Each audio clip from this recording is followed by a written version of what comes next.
Us now. Yvette, thanks a lot for joining us. So you did a bunch of interviews after, and you were asked about this, and you were, to your credit, I think, very straightforward about it and unapologetic. And you said, yeah, this guy was a fascist, Milo's a fascist, and we shut him down. You didn't pretend otherwise. We shut him down, and that's what you do with fascists. I think I'm characterizing what you said correctly. Just so we can understand the standard here, what is a fascist? So a fascist is someone who's organizing a mass movement that's attacking women, immigrants, black people, other minority groups in a movement of genocide. That's what a fascist is. Okay. So it's someone who's committing violence? And it's someone who's committing violence and who's trying to organize other people to commit violence. Okay. And Milo Yiannopoulos is a fascist. Okay. So he's committed acts of violence against the protected groups you mentioned? Well, what he's doing is he's trying to be the youth face and the token that other people who are organizing violence try to hide behind. And so in all of his talks all over the country, what Yiannopoulos has done is whip up a whole lynch mob mentality where people who come to see him or his supporters not only agree with his views, but also attack other people. And that was certainly true in Washington State when one of his supporters came and actually shot an anti-fascist protester. But in Berkeley, we made sure that didn't happen because we were able to shut him down. So, but you're conceding that Milo himself has not committed acts of violence, and nor has he incited violence by the legal definition. He'd be in jail if he did. But you're saying that because people who agree with him have committed violence, he should not be allowed to speak. You know, fascist movement takes many forms, and it always tries to have one form that looks respectable and a little bit milder. But Yiannopoulos isn't just a stand-up comedian, and he isn't someone who just has ideas and posts them up on YouTube. He's someone who is funded by Breitbart and Steve Bannon to go around to college campuses to try to recruit other young people to then conduct those attacks on his behalf and on Trump's behalf.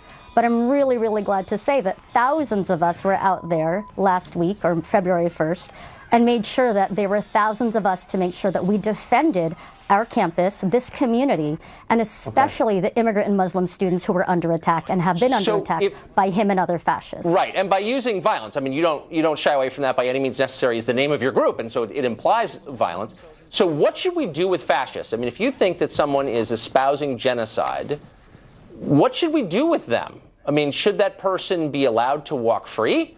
Should we put him in jail? Should we kill him? Should we exile him? I mean, it's a sincere question. If you're willing to use violence because you think someone is espousing genocide, what's the penalty for that? Well, first we've got to make sure we nip it in the bud, and we make sure that they're not allowed to recruit and act as if it's respectable to call for the mass murder of millions of people, in fact, millions who make up the majority of people in this nation at this point.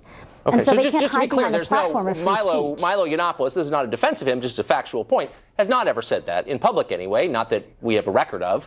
There's no evidence that he has called for the genocide of anybody, as you know, but you're saying by transference in some way, he inspires people who believe that, I guess. But you're not getting my question. Like, when you say nip in the bud, should he be allowed to go on the subway and talk to the guy next to him about perhaps joining his movement? Or should he be allowed to talk to people in restaurants? Or what should we do with the fascist who you believe is inspiring genocide?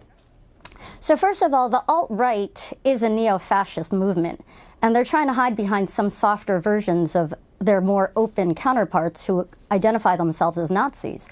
But they're still part of the same movement, first of all. Second of all, when someone is trying to speak at a campus or at a rally, they're doing it not just because they have an opinion, but someone like Yiannopoulos or any other alt-righter or fascist or neo-fascist is doing it to recruit other people. No, we don't let them recruit. And in fact, when you look back at the Holocaust and the lessons that we draw from that, we don't say, oh, well, at least we let them voice their opinion. We say never again. Okay, well, but so, again is when, now, and when, especially when we say that, after Trump. We elevate people like Dietrich Bonhoeffer or members of the plot against the leader of Nazi Germany to kill him. So, I mean, that was the response, of course, to the leader of that fascist movement. Most people think it was legitimate. Do you think, you're not answering my question, that people like Milo, who you've decided are fascists, should be allowed to speak in public? You said they weren't allowed to speak at Berkeley. He should not be allowed to speak speak in public to spread his racist and misogynistic and homophobic lies. No, he does not have the right to do that. What about when he's using his speech to whip up attacks on people? No, he doesn't have the right to do that. So and to spread lies about our humanity? No, he doesn't. Okay, so you're not allowed to say things that you think are untrue. Well, I mean, of course, in the case of Berkeley, no, that's not what I said. Okay. I didn't say you're not allowed to say things that are untrue. But if you're trying to spread racism and hostility, misogyny, rape, whip up people to lynch people or to certainly have that mentality to rape people or to lynch them. Absolutely not. And any decent human being, whether it was in a classroom or at a restaurant, if they heard someone doing that, would turn around and tell them, you need to stop talking. You are not welcome here. This is not a safe environment. You need to go. Well, that's what we did at UC Berkeley, and that was a good thing. Hit them or set fires. So you're a middle school teacher, which may surprise some of our students, or rather some of our viewers, that you have students. The First Amendment was always kind of the cornerstone of American civic life, the idea that you have the right to say something that other people may vehemently disagree with, but you have that right. It's enshrined in the Bill of Rights. Do you teach that to your students? The First Amendment is about free speech, but that's not an abstraction. And if there was someone in my classroom who was espousing rape or genocide or attacks on Muslims, I would certainly make sure that I stood up for the rest of my students and told them they need to stop. And if they refused to, they would need to leave. Would you hit them? In fact, fascism isn't just about abstract. No, I'm not finished though yet. And I'm not finished yet. If there is a fascist in any situation that I was in, I would call for other people to take action too, but it's not just about the immediate moment. Right. It's also within the context of building a movement. But I don't want this to be abstract. There is a movement against Donald Trump You're getting abstract. and against fascism. I want to bring this back to the concrete, as you said, and rightly so. So if there was a student in your class who started espousing what you believe is fascism, and you said you need to leave, you need to be quiet, you need to leave, and he didn't leave, would you hit him as you hit that protester? Would you beat him up? No, of course not. But that's not what we're talking about here. We're talking about people who, you know what? In Sacramento, there were fascists who had knives tied at the ends of sticks, and they stabbed people, including us. Not the man that you hit. He looked kind of unarmed to me. Oh, yes, actually, they did. And it's funny to you, but it's actually not funny to the rest of us. And that's why we take this really seriously. I know that you take it seriously, and that's why I'm asking you a really simple question. But I am serious as a heart. I am serious as a heartbeat, I believe you. I believe that you're serious. And we're not talking about a classroom.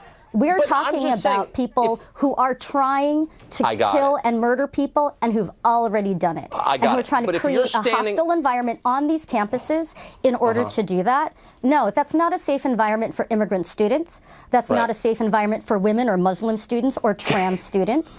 And so, yeah, we have a right to defend ourselves and real free speech. Let me ask you one last question, Yvette, if I may. So if you're standing, I just want to know, like, the protocol for anti-fascist activists like yourself. You're standing on a street corner, someone starts saying something you don't like, and you think, boy, that's an act of hostility, that person's a fascist. No, but you are misrepresenting the words that I've been saying. This isn't about not liking something. This isn't about Ben & Jerry's versus Stone Cold Pizza or something. This is about the lives of real people, immigrants who are under attack now, Muslims who are being massacred, and I'm women who are asking being you, raped. how deep is your So commitment? you're the one trivializing this, not me. I'm not in any way trivializing, and I ask you a sincere question. To what extent would you go to stop that person from spreading genocidal propaganda?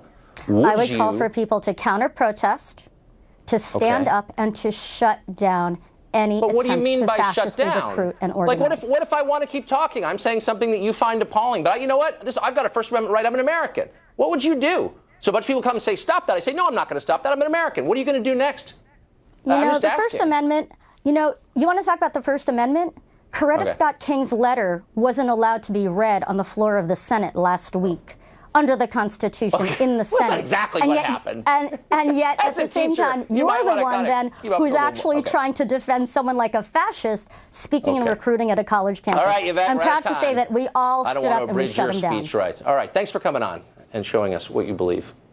Up next, teachers at a Virginia high school are posting naked political propaganda all over the school. Administrators are doing nothing about it. Of course, we'll ask a student who actually goes there to tell us what he's experienced